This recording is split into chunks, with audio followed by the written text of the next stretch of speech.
Por falar em apoio, quem foi muito comentado foi Tarcísio de Freitas. Como forte cabo eleitoral em São Paulo e em outras cidades paulistas, continua Clarice Oliveira nas ruas, fazendo campanha para os seus candidatos no segundo turno. E, claro, todos os holofotes recaíram sobre ele, especialmente porque Bolsonaro se ausentou. E não só isso, chegou a alertar o seu apadrinhado político, dizendo: olha, você vai mesmo com Ricardo Nunes, vai morrer abraçado. E num gesto de lealdade, o que é muito importante na política, palavra, né, o gesto, Tarcísio de Freitas foi até o fim. O fim ainda não terminou, né? Segundo turno, mas está aí como cabo eleitoral firme e forte do Ricardo Nunes. Agora, Clarissa, quando tem muito holofote, né, tem também muito assédio. Os partidos estão querendo saber se... inclusive o próprio Republicanos, né, fazendo uma avaliação, Marcos Pereira, de que seria um erro, uma mudança de partido agora do Tarcísio de Freitas, mas, Clarissa, se ele mantém ou não aquela posição anterior às eleições de fazer a migração ao PL. Como é que fica a situação do Tarcísio de Freitas depois das eleições municipais?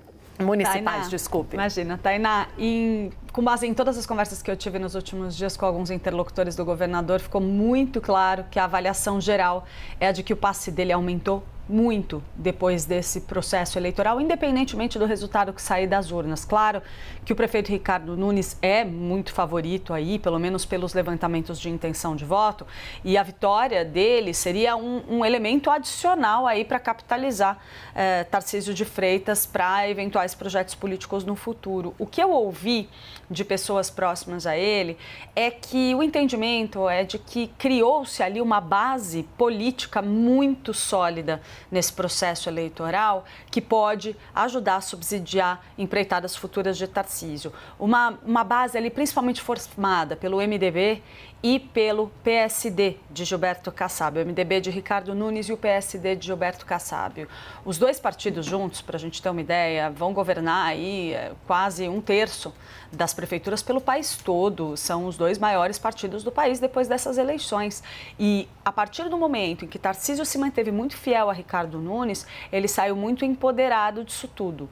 Existem alguns elementos ali nas conversas de Tarcísio que apontam sempre na direção da reeleição. Ele sempre diz que o seu projeto é em São Paulo por enquanto, que não está olhando para 2026. Mas a gente sabe que o jogo não para necessariamente por aí, porque é o cenário de 2025, ali, a partir do segundo semestre do ano que vem, na avaliação dessas pessoas próximas ao governador, que vai selar o seu destino político, se ele vai ou não se cacifar, então, para um projeto presidencial.